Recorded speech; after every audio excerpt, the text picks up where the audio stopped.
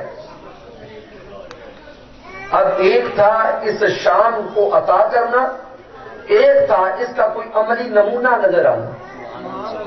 سامعین وقت آگے چلا. حضرت ابوبکر صدیق رضی اللہ تعالیٰ عنہ کا دور خلافت آیا. قرآن مجید فرقان حمید کو کتابی صورت میں جمع کیا گیا.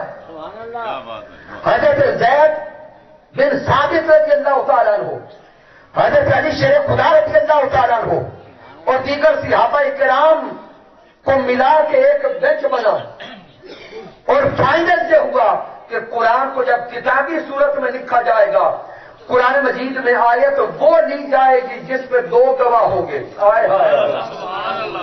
جس پر دو گواہ ہوں گے.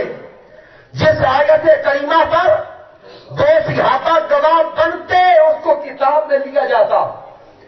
لیکن پورے قرآن کے اندر فقط ایک آیت کریمہ ایسی ہے جس پر گواہ ایک ہے. سورہ توبہ کے اختتام پہ جائیں. لقد جاءکم رسول من انفسکم عزیز علیہ ما عنتم حریص علیکم بالمؤمنین. چلو یاد رکھو اس آیت کریمہ پر دو صحابی گواہ نہ تھے، فقط ایک حضرت خزیمہ گواہ تھے. اکیلے حضرت خزیمہ گواہ تھے. اب یہ بات آ گئی کہ فائنل یہ ہے کہ آیت تب لی جائے گی جب گواہ دو ہو گئے. جب یہ مسئلہ حضرت صدیق اکبر تک پہنچا، حضرت عمر فاروق رضی اللہ تعالیٰ عنہ تک پہنچا، حضرت عثمان ذو النورین تک پہنچا، علی شیر خدا تک پہنچا، اور اس فیصلہ کرنے والے بینچ تک پہنچا، جب ان کے سامنے نام آیا کہ اس آیت کو بیان کرنے والے حضرت خزیمہ ہے، سب بول کے کہتے ہیں ان کی گواہی قبول کر لو، کیونکہ مصطفیٰ نے کہا تھا اس اکیلے کی گواہی دو کے برابر ہے. نعرہ تکبیر، نعرہ رسالت، نعرہ حیدری، علماء حق اہل سنت. شامل محترم، جو زبان مصطفیٰ سے نکل گیا وہ شریعت بن گیا. اب اس سے اگلی حدیث پاک کی طرف آئیں. متفق علیہ حدیث مبارکہ امام بخاری اور امام مسلم دونوں کتابوں میں امام لائے. کتاب الحج کو پڑھے، امام نسائی نقل کرتے ہیں السنن میں، امام ابن ماجہ نقل کرتے ہیں السنن میں، امام ابن خزیمہ رضی اللہ تعالیٰ عنہ نقل کرتے ہیں. حضرت ابو ہریرہ رضی اللہ تعالیٰ عنہ سے روایت ہے جب حج فرض ہوا، کیا حج فرض ہوا تو میرے آقا نے اعلان فرمایا ایھا الناس قد فرض اللہ علیکم الحج. آقا نے اعلان کر دیا اے انسانوں تم پر اللہ نے حج فرض کر دیا، فحجوا بس حج ادا کیا کرو. میرے آقا نے کیا اعلان کیا؟ حج تم پر فرض ہو گیا، حج ادا کیا کرو. جب میرے آقا نے یہ اعلان فرمایا تو ایک صحابی کھڑے ہو کے کہتے اکل یوم یا رسول اللہ، آقا کیا حج ہر سال فرض ہو گیا؟ فسکت، میرے آقا خاموش ہو گئے. آقا خاموش ہو گئے. وہ پھر سوال کرتے اکل یوم یا رسول اللہ، کیا حج ہر سال فرض ہوا؟ فسکت، آقا پھر خاموش ہے. وہ تیسری بار پھر سوال کرتے ہیں آقا کیا حج ہر سال فرض ہوا؟ فسکت، آقا پھر خاموش. 3 بار جب وہ سوال کر چکے میرے آقا نے کوئی جواب نہیں دیا. جب وہ سوال کرنے والا بیٹھ گیا پھر میرے آقا نے فرمایا اے میرے صحابہ سمجھ لو، جب یہ سوال کر رہا تھا کہ کیا حج ہر سال فرض ہو گیا، اگر میں ہاں کر دیتا تو تم پہ حج ہر سال ہی فرض ہو جاتا. لو قلت نعم لوجبت زبان سے ہاں نکل جاتا تو ہر سال الفظ ہو جاتا. سبحان اللہ. اس لیے آقا نے سمجھا دیا کہ زیادہ سوالات نہ کیا کرو، ہلاکت میں جاؤ گے. سامعین اس جملے سے توجہ کریں کہ لو قلت نعم لوجبت، اگر میں ہاں کر دیتا تو حج ہر سال فرض ہو جاتا. تو آقا نے پھر وضاحت کر دی نہیں، حج تم پہ زندگی میں صاحب نصاب پر ایک بار فرض ہے. تو سامعین یہ اختیار تھا. تو میرے آقا نے فرمایا نا اگر میں ہاں کرتا تو حج ہر سال فرض ہو جاتا. گویا تاجدار کائنات کی زبان اقدس سے یہ الفاظ جو نکل رہے ہیں، یہ سند دے رہے ہیں، ارے یہ زبان وہ ہے جس زبان سے جو نکل جاتا ہے وہ شریعت بنتا ہے. وہ شریعت بنتا ہے. تو سامعین درجنوں دلائل ہیں. میں آقا علیہ الصلوۃ والسلام کے اختیارات تشریعی پر صرف ایک ایمان افروز اور حوالہ لینے لگا ہوں، اور وہ کیا ہے؟ قرآن مجید فرقان حمید میں اللہ رب العزت نے ہر مردار کو اور ہر خون کے کھانے کو حرام کیا ہے. توجہ ہے؟ قرآن مجید میں اللہ رب العزت نے ہر مردار کھانے کو کیا کیا ہے؟ حرام کیا ہے. بھئی اگر کوئی جانور مر جائے تو کیا ہم اس کا گوشت کھاتے ہیں؟ کیوں؟ کہ اللہ نے حرام کیا. اللہ نے حرام کیا. اب غور کرنا، دو مردار ایسے ہیں کہ وہ مرتے ہیں ہم کھاتے ہیں. دو خون ایسے ہیں کہ ہیں خون لیکن ہم بڑے شوق سے کھاتے ہیں. اب حیران ہو گئے کہ قرآن مجید میں رب کائنات نے ہر مردار کو کیا کیا؟ سارے بولے حرام قرار دے دیا. میرے آقا علیہ الصلوۃ والسلام نے دو مردار حلال کیے. حضرت عبداللہ بن عمر رضی اللہ تعالیٰ عنہ سے روایت ہے، میرے آقا نے فرمایا قال احلت لکم میتتان والدمان. آقا فرماتے ہیں کہ ہر مردار تم پر حرام ہے، ہر خون تم پر حرام ہے، الا میتتان والدمان. آقا فرماتے باقی سارے مردار حرام ہے، لیکن میں مصطفیٰ تم پر دو مردار حلال کرتا ہوں. دو مردار احلت لکم، الفاظ حلال، احلت لکم میتتان والدمان. آقا وہ مردار کون سے ہیں؟ فالحوت والجراد، ایک مردار مچھلی ہے اور دوسری ٹڈی ہے. ذوق سے سمجھنا، ابھی سردیاں بعد میں آتی ہیں، یہ مچھلیاں کھانے والے پہلے بازار آ جاتے ہیں اور بڑے شوق سے کھاتے ہیں، کبھی بیسن لگا کر، کبھی ویسے فرائی کروا کے. ارے یہ مچھلیاں شوق سے کھانے والوں، اس مچھلی کی حلت کو پہلے سمجھ لو. اگر تاجدار کائنات کی زبان اقدس کو شریعت نہیں سمجھتے تو پھر مچھلی کھانا بھی تم پہ حرام ہے. کیونکہ مچھلی کو قرآن میں اللہ نے حلال نہیں کیا، مچھلی کو حلال زبان مصطفیٰ نے دیا ہے.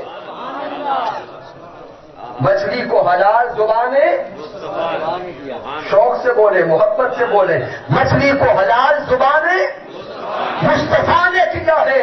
والدمان، اور دو خون بھی آقا نے حلال کیے.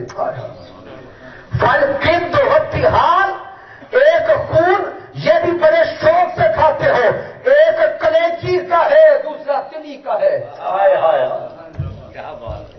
سامعین اب توجہ تو کریں، کلیجی گھروں میں پکتی ہے تو وہ ہے کیا؟ حیت کے طور پہ کیا ہے؟ جمع ہوا خون، خون ہی ہے نا، تو کھا لیتے ہیں. مچھلی گھروں میں پکتی ہے، کھاتے ہیں. تو یہ جملہ یاد کر لیں، مچھلی کو قرآن نے حرام کیا. کیا مچھلی کو جب پانی سے نکالتے ہیں چھری سے ذبح کرتے ہیں؟ اگر آج تک کسی نے ذبح کر کے کھائی تو کھڑا ہو کے بتائے. تو رب کائنات نے قرآن مجید میں اعلان کیا تھا کہ ہر مردار حرام. میرے آقا نے فرمایا احلت لکم، میں دو تم پر حلال کرتا ہوں. مچھلی کو بھی حلال محمد مصطفیٰ نے کیا اور کلیجی کو بھی حلال محمد مصطفیٰ نے کیا. سامنے نقطہ سمجھ گئے کہ زبان مصطفیٰ سے جو نکل گیا وہ شریعت ہو گیا، وہ شریعت بن گیا.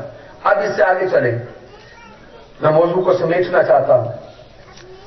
اب تیسری قسم ہے اختیارات کی، اختیارات تکوینی. کون سے؟ تکوینی. لفظ تکوین یہ کن فیکون سے ہے. انما امرہ اذا اراد شیئا ان یقول لہ کن فیکون. اس کی شان تو یہ ہے کہ جب وہ کسی شے کا ارادہ کرتا ہے اس شے کو کہتا ہے کن ہو جا، بس وہ ہو جاتی ہے، بس وہ ہو جاتی ہے. ارے یہ شان کن فیکون حقیقتاً تو اللہ کی اپنی ہے، لیکن اللہ نے یہ شان کن بھی اپنے مصطفیٰ کو عطا کی.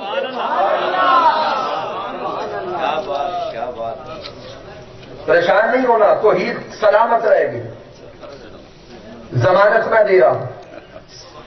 پر اب میں 3 احادیث مبارکہ سے بیان کروں گا وقت کے پیش نظر کہ غزوہ بدر کا موقع ہے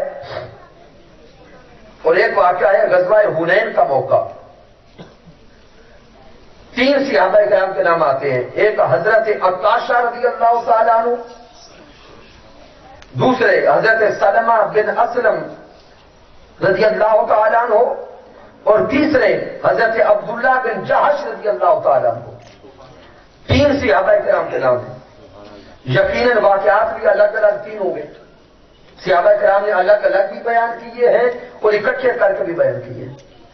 اب واقعہ کیا ہے کہ دوران جنگ ان صحابہ کرام کی تلواریں ٹوٹ گئی. آیا ان صحابہ کرام کی تلواریں ٹوٹ گئیں. اب جب تلواریں ٹوٹی تو آقا کے دروازے پہ پہنچے، آقا کے پاس پہنچے سب اور پیارے آقا علیہ السلام کی بارگاہ میں عرض کرتے ہیں حضور ہمارے پاس تلوار کوئی نہیں، ہمارے پاس اونچا بولے تلوار نہیں ہے، تلوار ٹوٹ گئی. تاجدار کائنات صلی اللہ علیہ وسلم کے سامنے ایک لکڑی کی چھڑی پڑی تھی. ہائے ہائے سبحان اللہ، لکڑی کی چھڑی پڑی تھی. میرے مصطفیٰ نے وہ لکڑی کی چھڑی اٹھائی، حضرت عکاشہ کے ہاتھوں میں دے کے کہا عکاشہ اس سے لڑتے جاؤ یہ تلوار بنے گی. حضرت عکاشہ بیان کرتے ہیں میں نے وہ لکڑی کی چھڑی اٹھا لی. جب وہ چھڑی میرے ہاتھوں میں آئی وہ لکڑی نہ رہی، لوہے کی تلوار بن گئی. لوہے کی تلوار بن گئی. اور حضرت عبداللہ بن جہش رضی اللہ تعالیٰ عنہ بیان کرتے ہیں کہ وہ جو لکڑی کی چھڑی اٹھا کے آقا نے دی وہ کیا بنی؟ تلوار. سارے اونچا بولے وہ تلوار بن گئی. اس تلوار سے وہ لڑتے رہے. پھر وہ جو لکڑی کی چھڑی دستے مصطفیٰ کی برکت سے، آقا کی شان تکوینی سے، آقا کی شان کن فیکون سے تلوار بنی تھی، وہ ٹوٹی نہیں. وہ ٹوٹی نہیں. اس کا نام پھر بعد میں ارجون رکھا گیا. اس تلوار کا نام کیا رکھا گیا؟ ارجون. اور وہ تلوار پھر ان صحابہ کرام کے خاندانوں میں نسل در نسل وراثت میں چلتی رہی. سبحان اللہ. تو سامعین سوچیں کیا ہم ہاتھ لگائیں تو لکڑی کی چھڑی لوہا بن جائے گی؟ کیا بول رہے ہیں؟ شاید جو آرام سے بول رہے ہیں وہ بنا لیتے ہو. اگر ہم ہاتھ میں چھڑی پکڑے، جتنے دم آتے ہیں سارے کر لیں، ڈنگے سیدھے جو آتے ہیں سارے کر لیں، ہمارے ہاتھوں سے لکڑی کی چھڑی تلوار نہیں بن سکتی۔ ارے یہ شان کنیت مصطفیٰ ہے کہ میرے آقا کے ہاتھ لگے، آقا نے فرمایا چھڑی تلوار بن جا، وہ فیکون، وہ تلوار بن گئی۔ سبحان اللہ۔ اسے آگے چلے، حضرت قتادہ بن نعمان رضی اللہ تعالیٰ عنہ، سبحان اللہ۔ آقا کے سیادی حضرت قتادہ بن نعمان رضی اللہ تعالیٰ عنہ، آپ ایک دن آئے بارگاہ مصطفیٰ صلی اللہ علیہ وسلم میں، رات کا وقت تھا، رات کو آقا کی بارگاہ میں بیٹھے دیر ہو گئی، اندھیرا کافی ہو گیا۔ جب اندھیرا ہو گیا تو وہ آج کا دور تو نہیں تھا کہ یہ لائٹ چل، یہ روشنیاں گلیوں میں ہوتی۔ اب میرے آقا نے فرمایا کہ قتادہ بن نعمان، اب رات کافی ہو چکی ہے، جب گھر جاؤ گے تو اندھیرا ہوگا، سبحان اللہ۔ کوئی جانور نقصان پہنچائے گا۔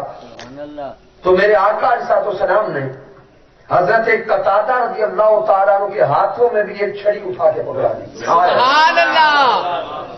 میرے آقا نے کیا کیا، ایک زمین سے چھڑی اٹھائی اور حضرت قتادہ کے ہاتھوں میں دے دی، اور آقا نے فرمایا قتادہ جب یہاں سے نکلے گا یہ لکڑی کی چھڑی ایک لائٹ بن جائے گی۔ ہائے ہائے، لکڑی کی چھڑی کیا بولے، لائٹ بن جائے گی، یہ ٹارچ بن جائے گی، اور یہ روشنی کرے گی تمہارے آگے بھی پیچھے بھی۔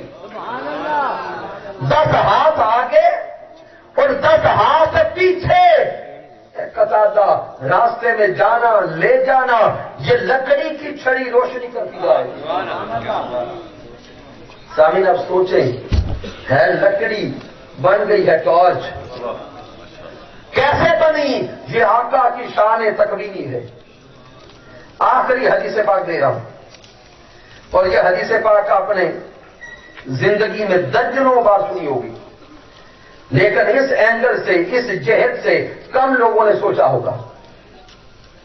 سامعین، میرے آقا علیہ السلام جب مدینہ منورہ تشریف لائے تو ابتداءً آقا مسجد نبوی میں کھجور کے ایک تنے کے ساتھ ٹیک لگا کر خطاب کیا کرتے ہیں، واز کیا کرتے ہیں۔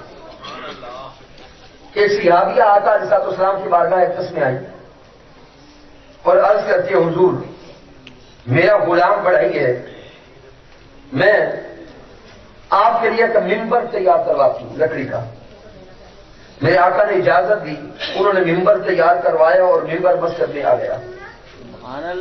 اب میرے آقا علیہ السلام میں جب ممبر آ گیا تو پیارے آقا نے ممبر پر کھڑے ہو کے خطاب کرنا شروع کر دیا۔ ممبر پر آقا بیٹھ گئے۔ بیٹا یہ توجہ میرے خیال ہے ختم ہو گئی ہے، ٹوٹل 5-7 منٹ مجھے دے دیں۔ تو پیارے آقا علیہ السلام ممبر پر بیٹھ کے گفتگو کرنے لگے۔ ادھر میرے آقا ممبر پہ بیٹھے تھے کہ اچانک کسی کے رونے کی آوازیں آنے لگی۔ گفتگو کا کلائی میں سب نچوڑ دے رہا ہوں، اپنے ہوش کو بھی کمال پہ لے جائیں اور اپنے جوش کو بھی کمال پہ لے جائیں۔ تاجدار کائنات صلی اللہ علیہ وسلم ممبر پہ تشریف فرما ہوئے، کسی کے رونے کی آوازیں آنے لگی، سسکیوں کی آوازیں آنے لگی۔ ہر کوئی حیران تھا کہ کون رو رہا ہے، یہ کس کی سسکیوں کی آوازیں ہیں؟ میرے محبوب علیہ السلام فرماتے ہیں، ارے میرے صحابہ عاشقوں، ہم اس کھجور کے تنے کے ساتھ کھڑے ہو کر ٹیک لگا کر واز و نصیحت کیا کرتے تھے، آج اس کو چھوڑ کر ممبر پہ آئے ہیں تو یہ فراق میں رونے لگ گیا۔ یہ کھجور کا تنا ہجر مصطفیٰ میں رونے لگ گیا، کھجور کا تنا آقا کی جدائی میں رونے لگ گیا۔ اے آقا سے محبت کرنے والوں، آقا سے عشق کا والوں، وہ کھجور کا تنا اگر عشق مصطفیٰ میں روتا ہے، کھجور کا تنا جدائی مصطفیٰ میں روتا ہے، کھجور کا تنا فراق مصطفیٰ میں روتا ہے، تو ہم کیسے عاشق ہیں کہ ہمیں محبوب کے بغیر رونا نہیں آتا؟ سبحان اللہ، ہمیں محبوب کی جدائی تڑپاتی نہیں ہے، ہمیں محبوب کا الگ ہونا، جدا ہونا اور محبوب کا فراق تڑپاتا نہیں ہے۔ ارے آقا کی عاشقوں، آؤ محبوب کو یاد کر کے رویا کریں اور یاد کیا کریں کہ سنا ہے آپ ہر عاشق کے گھر تشریف لاتے ہیں، سنا ہے آپ ہر عاشق کے گھر تشریف لاتے ہیں، میرے گھر میں بھی ہو جائے چراغا یا رسول اللہ، یا رسول اللہ، یا رسول اللہ، یا رسول اللہ۔ یقیناً یقیناً وہ کھجور کا تنا فراق مصطفیٰ میں رو پڑا۔ آقا علیہ السلام منبر سے نیچے آ گئے،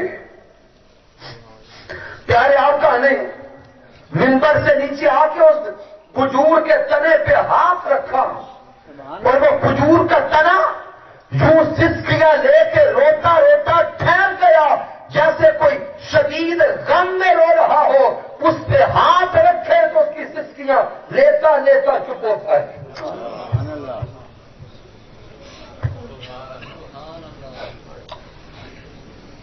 میرے آقا اس کھجور کے تنے سے خطاب کرتے ہیں، اے کھجور کے تنے، تو فراق مصطفیٰ میں رویا ہے، ہم تیرے لیے دو راستے کھولتے ہیں کہ اگر تو چاہتا ہے کہ نسبت مصطفیٰ سے پھر دنیا میں تجھے زندہ کر دیا جائے، دنیا میں ہرا بھرا کر دیا جائے، تو ہم تجھے دنیا میں ہرا بھرا کر دیتے ہیں، اور اگر تو چاہتا ہے کہ جنت میں جائے اور جنت میں تیرے پھل اور یا اور امتیاز کھائیں تو ہم تجھے جنت میں بھیج دیتے ہیں۔ ارے آقا کے ان الفاظ کی گہرائی میں جاؤ کہ اگر تو چاہتا ہے کہ دنیا میں پھر ہرا بھرا ہو جائے، سبز ہو جائے، شاداب ہو جائے، تجھ پہ پھر پھل لگا کریں تو دنیا میں تجھے ہرا بھرا کر دیتے ہیں، اور اگر تو چاہتا ہے کہ جنت میں جائے اور جنت میں تیرے میوے اولیاء کھائیں، انبیاء کھائیں، رسول کھائیں تو جنت بھیج دیتے ہیں۔ یہ جملے کون بول سکتا ہے؟ جس کے پاس اختیار ہو، جس کے پاس اختیارات ہو۔ ارے اختیارات مصطفیٰ کو تولنے والوں، تصرفات مصطفیٰ کو تولنے والوں، آقا کے یہ الفاظ دلالت کر رہے ہیں کہ میرے مصطفیٰ ایسے دنیا کے بھی مالک و مختار ہے، جنت کے بھی مالک و مختار ہے۔ اگر چاہتا ہے تو دنیا میں سر سبز و شاداب کرتے ہیں، اور اگر چاہتا ہے جنت بھیجے تو جنت بھیج دیتے ہیں۔ اس کھجور کے تنے نے آقا سے عرض کی، سونے محبوب مجھے جنت بھیج۔ اب صحابہ اکرام کے الفاظ کی کتاب ہے حضور شیخ الاسلام ڈاکٹر محمد طاہر القادری مدثر اللہ علیہ کی معارج السنن جلد نمبر 4، یہ سارے کی سارا خطاب اور گفتگو جو میں نے کی ہے وہ اس کتاب سے کی ہے۔ سبحان اللہ۔ یہ دکھا اس لیے رہا ہوں کہ اس مرد کلندر نے ہمیں علم کے وہ فیض عطا کر دیے کہ ہم قرآن و حدیث سے باہر جانے کا، واقعات اور شعر سنانے کا تو وقت ہی نہیں ہوتا۔ اس کتاب کو لیں، یہ سیل سینٹر پر موجود ہوگی اور علماء اس کی تلاوت کریں، پڑھیں۔ تو سامعین، آپ آقا علیہ السلام کے الفاظ پر توجہ کریں۔ میرے خطاب کا آخری حصہ کہ صحابہ بیان کرتے ہیں کہ جب میرے آقا اس کھجور کے تنے سے خطاب کر رہے تھے، آقا کلام کرتے پھر خاموش ہوتے جیسے وہ بات کر رہا ہو. پہلے سوال کرتے پوچھتے پھر اس کی بات کو سنتے. اب صحابہ متجسس حیران. صحابہ کی جب حیرانگی کو میرے آقا نے دیکھا تو میرے آقا نے پھر آخری جو جواب تھا اس کھجور کے تنے کا وہ اس کو اختیار دیا کہ اس انداز سے بولے کہ صحابہ کو بھی آواز آئے. صحابہ کرام بیان کرتے ہیں کہ جب وہ آقا کو جواب دے رہا تھا کہ سونے مصطفیٰ مجھے جنت میں بھیجیں، اس کا یہ جواب وہاں موجود سارے صحابہ نے سنا. بالکل آخری کلمات پہ توجہ کریں. لوگ کہتے ہیں کہ نبی معاذ اللہ مردوں کو زندہ نہیں کر سکتے، وہ الگ واقعات موجود ہے، اس طرف جانا نہیں چاہتا. میں یہیں سے آقا کا مردے کو زندہ کرنا بتانے لگا. سامعین، اگر کسی انسان مردہ کو زندہ کیا جائے تو کیا فرق پڑا؟ جان اس میں پہلے تھی پھر نکل گئی، واپس صرف جان آئی. اسی طرح یہ پورا انسان ہے، اس سے روح نکل گئی، جان نکل گئی. وہ پہلے بولتا بھی تھا، چلتا بھی تھا، دیکھتا بھی تھا، سنتا بھی تھا. یہ ساری چیزیں پہلے اس میں موجود تھیں، صرف جان نکلی تھی. اب جس نبی نے بھی مردے زندہ کیے تو صرف اس میں جان کو ڈالا. کیا کیا؟ جان کو ڈالا. اس جان کے ڈالنے سے اس میں زبان پہلے تھی، کان پہلے تھے، چلتا پہلے تھا، باقی ساری حرکات و سکنات ہونے لگی. معجزات مصطفیٰ یہ ہے، تصرفات مصطفیٰ یہ ہے کہ میرے پیارے مصطفیٰ نے اس کھجور کے تنے میں صرف جان نہیں ڈالی. عقل سے، ہوش سے سمجھنا.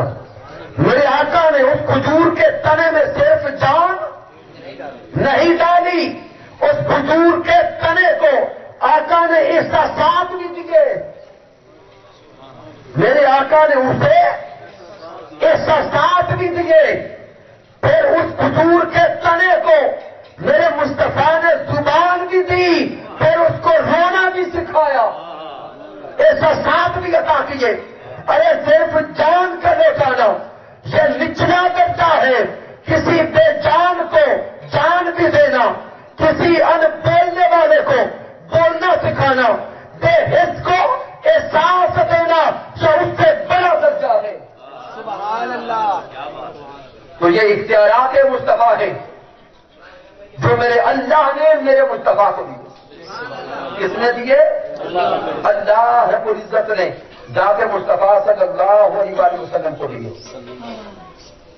میرا کتاب ختم ہو گیا، لیکن آخر میں پوری گفتگو کو آپ کے ذہنوں میں ڈھالنے کے لیے آخری نقطہ دینے لگا کہ کہیں ایسا نہ ہو کہ صبح کوئی ساتھی آپ کو پکڑ لے اور کہہ دے کہ نبی کی شان کو اتنا بڑھا دیا کہ خدا کا شریک بنا دیا. ظاہر بات ہے ذہنوں میں کنفیوژن ہے، وہ پریشان ہوں گے اور آپ سے سوال کریں گے. حوالے میں نے دے دیے، گھبرانے کی ضرورت نہیں ہے، کتاب بتا دی. لیکن پھر بھی یہ ایک درمیان میں خدا رہ جائے گا کہ اتنا بڑھا دیا کہ خدا کا ہو جائے شریک بنا دیا. تو سامنے یاد رکھ لیں، ہم سونے مصطفیٰ کو اللہ کا شریک نہیں بناتے، شریک نہیں بناتے، حبیب بناتے ہیں. سبحان اللہ. بھائی آخری 5 منٹ ہے، یاد رہیں. سبحان اللہ. ہم پیارے آقا کو اللہ کا شریک نہیں بناتے، حبیب بناتے ہیں. کوئی کہے کیوں؟ تو یہ بھی یاد رکھ لیں، شریک آدھے کا مالک ہوتا ہے، شریک آدھے کا مالک ہوتا ہے اور حبیب سارے کا مالک ہوتا ہے. ہم اتنے بے ادب نہیں کہ سونے مصطفیٰ کو آدھے کا مالک کہیں. ارے ہم تو اپنے نبی کو مختار کل کہتے ہیں، ہم تو آقا کو کل کا مالک کہتے کرتے ہیں، اور یہ ملکیت عطا اللہ نے کی ہے۔ اب کوئی کہے کہ کیسے، ابھی تک بات سمجھ نہیں آئی تو میں ساری بات سمجھاتا ہوں سبحان اللہ کہ شریک اور حبیب میں فرق کیا ہے۔ سامنے شریک وہ ہوتا ہے جو سانجا ہو، حصے دار ہو۔ چلے مثال دیتا ہوں کہ دو بندے مل کے اگر کاروبار کریں، چلے محی الدین بھائی اور میں مل جاتے ہیں اور کاروبار کر لیتے، لاکھ روپیہ ڈالا، دکان ڈال گئی، کاروبار بن گیا۔ میں 10 دنوں بعد یا اگلے ہفتے پھر یا اگلے مہینے پھر رحیم یار خان آؤں، بازار میں جاؤں، دکان میں داخل ہوں، سارا سودا سلف جو کچھ پڑا ہے سامان توڑنے لگ جاؤں۔ کیا کروں؟ توڑنے لگ جاؤں تو محی الدین مجھے توڑنے دے گا؟ بولے نہیں، میرا ہاتھ پکڑے گا، کہے گا کیا کر رہے ہو؟ میں کہوں گا کہ میں مالک ہوں اس لیے توڑ رہا ہوں، مالک ہوں اس لیے توڑ رہا ہوں۔ تو کیا جواب آئے گا کہ جب تک میں ساتھ شریک ہوں تب تک توڑنے نہیں دوں گا۔ اگر توڑنا چاہتے ہیں تو اپنا حصہ الگ کریں، اپنا حصہ الگ کریں، پھر چاہے بازار کے درمیان رکھ کے آگ لگا دے، نہیں روکوں گا۔ آواز سنا تو سمجھ، جب تک شریک کوئی ہوتا ہے تب تک وہ توڑنے اسے بولے نہیں دیتا۔ سامعین، شریک کبھی بھی توڑنے نہیں دیتا۔ اب اس بات کو نیچے رہنے دیں، آئیے ذات محمد مصطفیٰ کی طرف۔ میرے آقا کھڑے ہیں پہاڑ کی چوٹی پر، کفار نے کہہ دیا کلمہ تب پڑیں گے چاند کو توڑے۔ آئے ہائے ہائے ہائے، کلمہ تب پڑیں گے پہلے چاند کو توڑے۔